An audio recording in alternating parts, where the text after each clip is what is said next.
سے اس کی اصل بھی ثابت ہے کہ بہت پیغمبروں کو قتل کیا انہوں نے۔ تو اللہ نے فرمایا کہ جو لوگ اللہ کی آیتوں کا انکار کرتے ہیں، پیغمبروں کو قتل کرتے ہیں ناحق، یہ ناحق کے لفظ کو سمجھیں، اس کا یہ مطلب نہیں ہے پیغمبر کو حق کے ساتھ بھی قتل کیا جاتا ہے۔ قرآن کا ایک مزاج ہے، خوب سمجھیں کہ قرآن میں کبھی کوئی شرط لگی ہوتی ہے یا قید لگی ہوتی ہے، وہ یہ بتانے کے لیے نہیں ہوتی کہ یہ چیز کا اپوزٹ بھی ممکن ہے، بلکہ وہ یہ بتانے کے لیے ہوتی ہے کہ یہ کام جب بھی ہوگا تو یہ شرط لازمی لگی ہوئی ہوگی اس کے ساتھ۔ جیسے پیغمبروں کا قتل ناحق کرتے تھے، تو یہ بتانا مقصد نہیں ہے کہ پیغمبروں کا قتل کی دو قسمیں، ایک حق کے ساتھ اور ایک ناحق قتل۔ تو حق والا جو قتل تھا وہ تو نہیں کیا، جو ناحق تھا وہ کیا، معاذ اللہ، کیونکہ پیغمبروں کو تو قتل کرنا جب بھی ہوگا ناحق ہی ہوگا۔ تو بہت سے لوگ قرآن کے اس مزاج کو نہیں جانتے، تو وہ قرآن میں پھر مسائل میں تحریف کر دیتے ہیں، کیونکہ اصول فقہ پڑھے نہیں ہیں، اصول تفسیر پڑھے نہیں ہوتے، اور درس قرآن کے لیے بیٹھ جاتے ہیں۔ اس کی مثال ایسے جیسے قرآن مجید میں آتا ہے سورہ نور میں وَلَا تُكْرِهُوا فَتَيَاتِكُمْ عَلَى الْبِغَاءِ إِنْ أَرَدْنَا تَحَصُّنًا، کہ اپنی باندیوں کو، لونڈیوں کو زنا پر مجبور مت کیا کرو اگر وہ بچنا چاہتی ہیں۔ اب کوئی پاگل آدمی اس کی تفسیر یہ شروع کر دے کہ اگر وہ نہیں بچنا چاہیں تو پھر ان سے زنا کرانا جائز ہے، تو یہ تفسیر نہیں ہے، بلکہ مقصد قرآن کا یہ ہے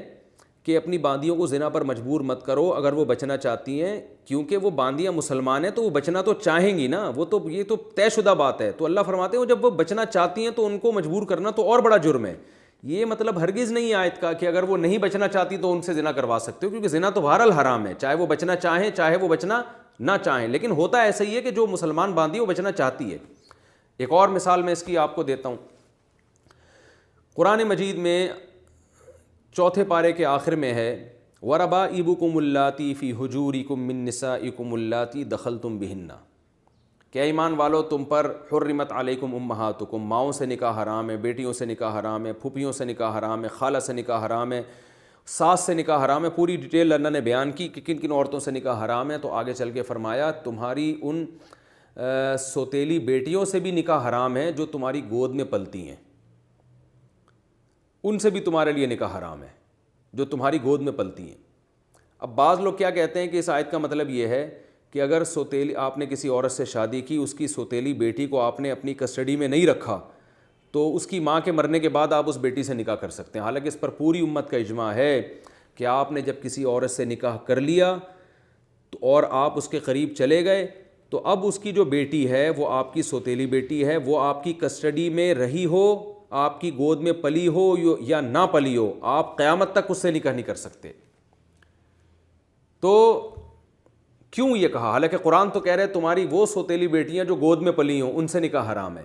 تو یہاں بھی یہ بات ہے کہ جن لوگوں نے اصول تفسیر یا اصول فقہ نہیں پڑھا ہوتا وہ گڑبڑ کر دیتے ہیں اور وہ اجماع کے خلاف آیتوں کی تفسیر شروع کر دیتے ہیں۔ قرآن اس صفت کو ہائی لائٹ اس لیے کر رہا ہے کہ عام طور پر ایسا ہوتا ہے کہ جب کسی خاتون سے شادی ہوتی ہے تو وہ عورت اپنے بچوں کو چھوڑ کے نہیں آتی، بچے جہیز میں ساتھ ہی آتے ہیں، کیونکہ ماں بچوں کے بغیر رہ نہیں سکتی۔ تو عام طور پر سوتیلی بیٹیاں کو سوتیلے باپ ہی اکثر پال رہے ہوتے ہیں، مسلم معاشرے میں اکثر ایسا ہی ہوتا تھا۔ تو یہ قید اتفاقی ہے کہ جو عام ایک عادت تھی اللہ نے اس کو ہائی لائٹ کر دیا۔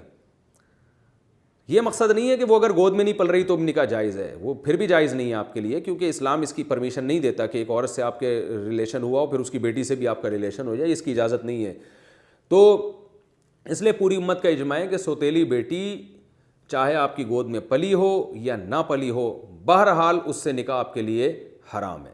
ہاں، قرآن اس صفت کو ہائی لائٹ کیوں کر رہا ہے؟ یہ بتانے کے لیے کہ مسلم معاشرے میں ایسا ہی ہوتا ہے، کیونکہ اللہ کو پتہ تھا ایک زمانہ آئے گا 15ویں صدی میں کہ لوگ نہ ایسی عورتوں سے نکاح کریں گے جن کی بیٹیاں، اور نکاح کریں گے تو بچوں کو منع کر دیں گے یہاں نہ لے کر آؤ۔ تو اللہ نے اس لیے ذکر کر دیا کہ بھئی یہ تو مسلم معاشرے کا لازمی جزو ہے کہ جب بھی کسی عورت سے آپ نکاح کرو گے تو اس کے سوتیلے بچے آپ کو جہیز میں ملیں گے اور آپ ہی کی گود میں پلے گی وہ۔ تو یہ بڑی بری بات ہے کہ جس بیٹی کو آپ نے بیٹی بنا لیا کل جا کے آپ اس سے شادی بھی کر رہے ہیں، یہ نہیں ہو سکتا۔ تو یہ اس کو کہتے ہیں، یہ ٹرم یاد کر لیں، اس کو کہتے ہیں قید اتفاقی، یعنی وہ اتفاق جو معاشرے میں ہو رہا ہے اس کو کہتے ہیں یعنی آپ یہ ٹرم سمجھنے کے لیے یوں سوچ لیا کریں کہ یہ تو ایک ہوتا ہی ہے، یہ مطلب نہیں ہے کہ یہ شرط نہیں ہوگی تو حکم کچھ اور ہوگا۔ تو اس کو کہتے ہیں قید اتفاقی۔ تو اس میں بڑے مسائل ہیں، پھر فقہا کے پھر بعض شرطوں کے بارے میں اختلاف بھی ہو جاتا ہے کہ یہ اتفاقی ہے کہ احترازی ہے. جیسے 5ویں پارے میں اللہ نے فرمایا وَمَن لَّمْ يَسْتَطِعْ مِنكُمْ طَوْلًا أَن يَنكِحَ الْمُحْصَنَاتِ الْمُؤْمِنَاتِ فَمِمَّا مَلَكَتْ أَيْمَانُكُم مِّن فَتَيَاتِكُمُ الْمُؤْمِنَاتِ, کہ جو آزاد عورت سے نکاح نہیں کر سکتے تو وہ کسی کی باندی سے نکاح کر لیں. تو یہاں بھی امام شافعی فرماتے ہیں کہ باندی سے نکاح جب ہی جائز ہے جب آپ آزاد عورت سے نکاح نہ کر سکو. امام حنیفہ فرماتے ہیں قید اتفاقی ہے کہ عام طور پہ باندی سے نکاح وہی کرتا ہے جو آزاد سے کر نہیں سکتا. تو اس لیے قرآن نے کہا اگر وہاں سے نہیں ہو سکتا تو بھائی یہ تو نہیں کہ بغیر نکاح کے زندگی گزارو, تو چلو یہاں کر لو. یہ مقصد نہیں ہے کہ یہ کوئی شرط کے طور پہ نہیں ہے. تو اس لیے یہ تفسیر بھی جو ہے نا یہ فقہا کا کام ہوتا ہے, اور باقاعدہ پراپر جس نے یہ علم حاصل کیا وہی تفسیر کا لیکچر دے سکتا ہے. ورنہ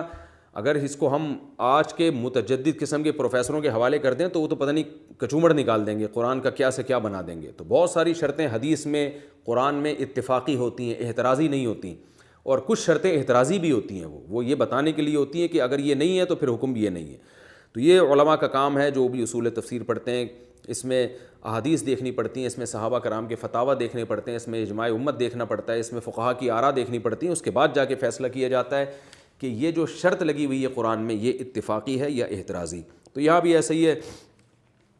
کہ جو لوگ اللہ کی آیات کا انکار کرتے ہیں اور پیغمبروں کو ناحق قتل کرتے ہیں, تو یہاں یہ نہیں بتایا جا رہا کہ پیغمبروں کو قتل دو طرح کا ہوتا ہے, حق والا اور ناحق, بلکہ یہ بتایا جا رہا ہے کہ پیغمبر کا قتل ہوتا ہی ناحق ہے. تو یہ